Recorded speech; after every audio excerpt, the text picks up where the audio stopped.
Hello students, আহি পৰিছে HS second ইয়াৰৰ হাফ ইয়াৰলি এক্সামৰ ৰুটিন।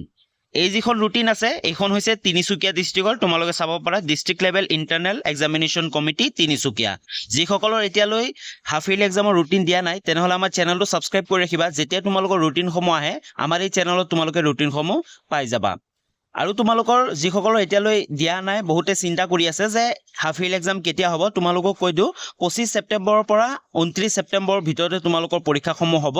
কাৰণ এতিয়ালৈ যিমানকেইটা ডিস্ট্ৰিক্টৰ হাফ ইয়াৰলি এক্সামৰ ৰুটিন দিছে কাৰোবাৰ 24 কাৰোবাৰ 25 কাৰোবাৰ 29 কাৰোবাৰ 28 সেম তেনেকে তিনিচুকীয়াৰো 28 ছেপ্টেম্বৰৰ পৰা হাফ ইয়াৰলি এক্সামসমূহ পতা হ'ব। তো তোমালোকে চোৱা এসএসসি কিন্তু মৰ্নিং আৰু আফটাৰনুনত আছে। তো প্ৰথম আছে আমাৰ চোৱা 28 ছেপ্টেম্বৰত আছে ইংলিছ আছে মৰ্নিং। তাৰপিছত 29 ছেপ্টেম্বৰত তোমালোকে চাব পাৰা ইয়াতে বহুতকেইটা যিবোৰ আমাৰ হেল্থ আছে আইটি আছে ৰিটেইল ট্ৰেড আছে এইবোৰ ছাবজেক্টৰ আছে।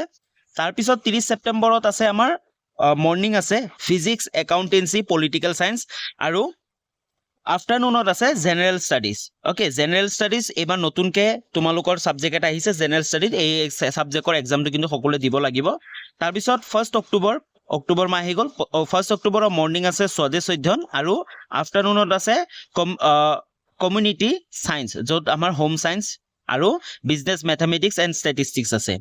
তাৰপিছত 3 অক্টোবৰত আছে মৰ্নিং আছে কেমিষ্ট্ৰি ফাইনেন্স এণ্ড হিষ্ট্ৰী আৰু আফটাৰনুনত আছে মেথামেটিক্স। তাৰপিছত 5 অক্টোবৰ মানে 5 অক্টোবৰত আছে মৰ্নিং আছে ইকনমিক্স আৰু আফটাৰনুনত আছে জিঅ'গ্ৰাফি। তাৰপিছত অক্টোবৰ 6ত আছে 6 অক্টোবৰত আছে কম্পিউটাৰ সায়েন্স এণ্ড এপ্লিকেশ্যন মৰ্নিঙত আছে আৰু আফটাৰনুনত আছে এন্থ্ৰপলজি আৰু ছচিয়লজি।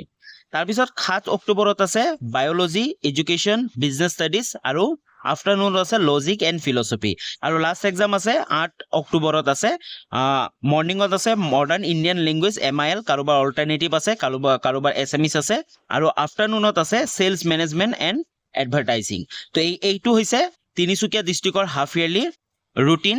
তো যিসকলৰ এতিয়ালৈ ৰুটিন দিয়া নাই তেওঁলোকে কিন্তু এই ৰুটিনটো ভাবি ল'ব পাৰা এনেকুৱা আশে পাশে তোমালোকৰ ৰুটিন ওলাব।